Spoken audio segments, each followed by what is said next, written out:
Halo sahabat Ramit, Radar Mitos. Sebelumnya, jangan lupa subscribe dan like-nya, dan bagikan ke teman-teman yang lain agar tahu channel ini. Dan jangan lupa bunyikan loncengnya supaya tidak ketinggalan update Ramitnya.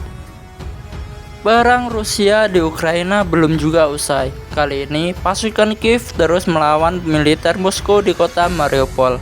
Perlawanan masih terjadi, bahkan saat Presiden Zelensky pada Rabu tanggal 20 April 2022 mengatakan sekitar 120.000 orang masih terjebak di kota Mariupol.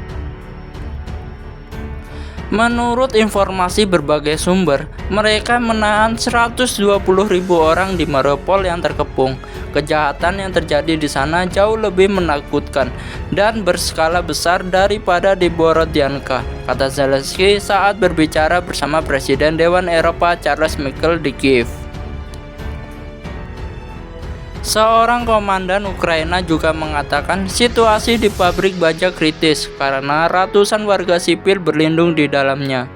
Sementara itu, wali kota Mariupol meminta penduduk kota yang terkepung untuk mengungsi di sepanjang koridor karena kota itu menghadapi pemboman berat Rusia. Anak-anak Ukraina di atas tank tempur beberapa pekan sebelum Rusia menyerang. Presiden Rusia Vladimir Putin merilis operasi militer di wilayah Ukraina Kamis tanggal 24 Februari 2022. Presiden Ukraina Zelensky mengimbau rakyatnya untuk melawan dan mengumumkan bahwa senjata akan disediakan bagi siapapun yang mau terkait konflik Rusia-Ukraina tersebut. Zelensky juga mengumumkan pemutusan hubungan diplomatik ibu kota Ukraina Kiev dengan Moskow, ibu kota Rusia, setelah serangan di Kiev dirilis negara tetangganya tersebut. Sejumlah warga dan tentara Ukraina dilaporkan tewas, sementara warga Kiev mengungsi. Finlandia mengumumkan negaranya siap menerima pengungsi dari Ukraina. Berikut fakta Ukraina yang perlu kamu tahu. 7 fakta terbaru perang Rusia dan Ukraina, part 2. Yang pertama, lokasi tragedi Chernobyl. Pada tanggal 26 April 1986, terjadi ledakan di reaktor unit tempat pembangkit listrik Chernobyl, Pripyat, yang kini merupakan wilayah Ukraina sebelum merdeka dari Uni Soviet. Ledakan dan kebakaran ini menyebabkan dampak radioaktif 400 kali bom Hiroshima dan Nagasaki pada tahun 1945. Tragedi nuklir terbesar sepanjang sejarah ini membuat kerusakan atom dan DNA manusia yang terkena radiasi nuklir hingga kanker. Kendati berbahaya, pemerintah Uni Soviet saat itu merahasiakan tragedi ini dari mata internasional. Pawai peringatan Hari Buruh 1986 di Ukraina saat itu juga tetap dijalankan. Warga tanpa diberitahu otoritas Uni Soviet akan dampak radiasi yang tersisa. Dampak radioaktif pada korban-korban terpapar membuat Uni Soviet kehilangan kepercayaan dari masyarakat dan mancanegara. Hingga saat ini, bahkan masih ada exclusive zone atau zona terlarang Chernobyl seluas 2.600 km persegi. Zona berbahaya ini masih terkontaminasi radioaktif paling tinggi di antara area terdampak tragedi Chernobyl pada tahun 1986. Masyarakat dilarang beraktivitas di area ini. Yang kedua, militer Rusia uji coba rudal balistik antar benua. Kementerian Pertahanan Rusia mengumumkan bahwa mereka telah melakukan uji peluncuran rudal balistik antar benua Sarmat. Rudal itu ditembakkan dari peluncur silo pada pukul 15.12 waktu Moskow, Rusia Utara, menuju lokasi di semenanjung Kamchatka di timur jauh Rusia. Amerika Serikat diberitahu sebelumnya uji coba rudal dan melacaknya dengan cermat. Pengujian seperti itu rutin, dan itu tidak mengejutkan, kata Sekretaris Pers Pentagon John Kirby. Yang ketiga, Ukraina masih punya pembangkit tenaga nuklir terbesar di Eropa. Kendati dibayangi tragedi Chernobyl, Ukraina masih mempunyai pembangkit listrik tenaga nuklir terbesar di Eropa, di antara Mykolaiv dan Zaporizhia. Masing-masing memiliki penduduk 476.000 dan 722,7 ribu jiwa. Kawasan ini berdekatan juga dengan Donetsk.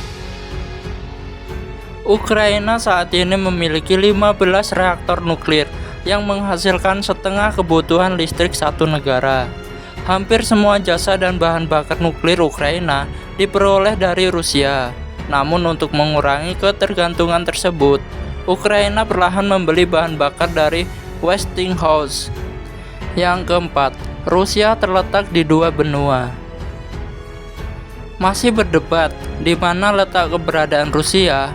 Nah, Rusia itu terletak di atas dua benua, yaitu benua Eropa dan benua Asia. Hampir semua wilayah Rusia berada di benua Asia, namun 77% warganya tinggal di benua Eropa. Kebudayaan warga Rusia merupakan campuran antara budaya Eropa Timur dan Asia. Yang kelima, zona konflik dan kelompok separatis. Donetsk merupakan zona konflik Rusia-Ukraina yang terletak di perbatasan kedua negara dengan populasi 905.000 penduduk. Zona perbatasan Ukraina dan Rusia terletak sepanjang Kharkiv, kota dengan populasi 1,43 juta penduduk, Luhansk dengan 399.000 penduduk, dan Donetsk. Kelompok separatis Donbas didukung Moskow dan menguasai kawasan Donetsk dan Luhansk selama hampir 8 tahun. Pada Senin tanggal 21 Februari 2022, Presiden Rusia Vladimir Putin mengakui keberadaan kelompok separatis ini dan menempatkan tentara resmi Rusia di sepertiga kawasan tersebut.